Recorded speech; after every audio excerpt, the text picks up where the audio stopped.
Good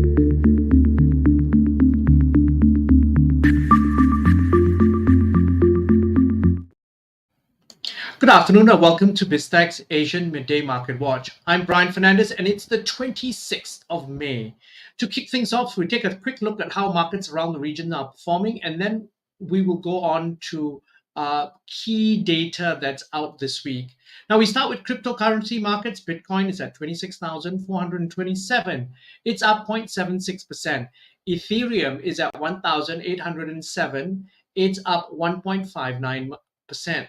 Now, looking across the regional equity markets, APAC markets are mixed after Wall Street saw a tech rally led by Nvidia, and US negotiators move closer to a debt ceiling deal with just a week to go before the government faces a potential default. Now, in Japan, the Nikkei 225 rose 0.92%, surpassing the 31,000 mark and leading gains in the region, while the topics also saw a gain of 0.15%. Tokyo's core inflation, which excludes fresh food and fuel costs, rose by 3.9%, its fastest pace since 1982. The Consumer Price Index for Japan's capital, which is seen as a gauge for nationwide reading, rose at a slower pace of 3.2% in May from April's figure of 3.5%. Now, South Korea's KOSPI rose 0.17%, while KOSDAQ was up marginally. In Australia, the S&P ASX 200 was marginally higher, reversing earlier losses.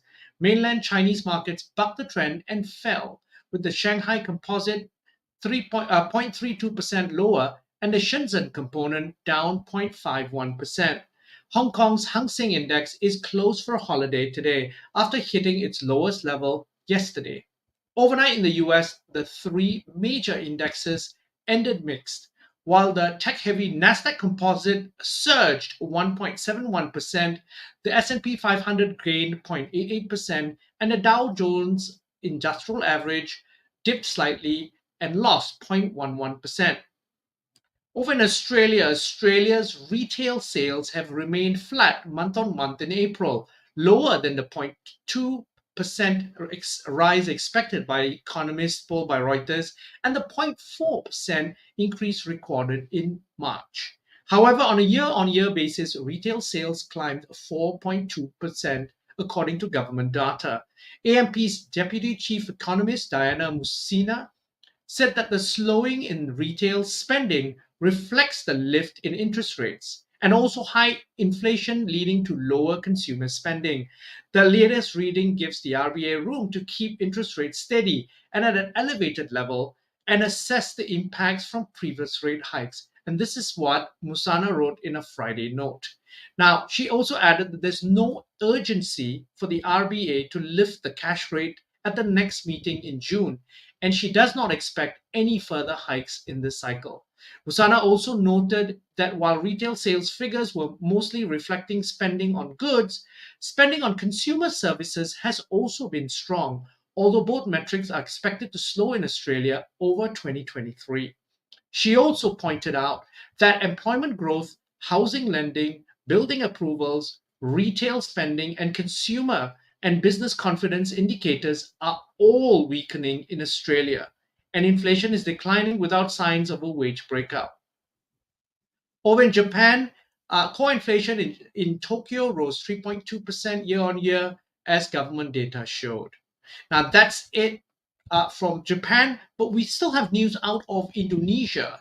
Indonesia's central bank held its 7-day reverse repurchase rates at 5.75% for the fourth straight month, while maintaining its deposit facility rate at 5% and its lending facility rate at 6.5%. Bank Indonesia said that the decision was consistent with the monetary policy stance to control core inflation within a band of plus or minus 1% from 3% this year and return headline inflation to the same band in the third quarter of 2023. Indonesia's consumer price index for April eased 4.33% from 4.97% in March, while the core inflation slowed from 2.94% in March to 2.83% in April, which is within the central bank's target band. And that's it for BizTech's Asian Midday Market Watch. I'm Brian Fernandez. This video and podcast will be on our website, www.biztech.asia, as well as our syndication partners, TV stations, radio stations, and websites.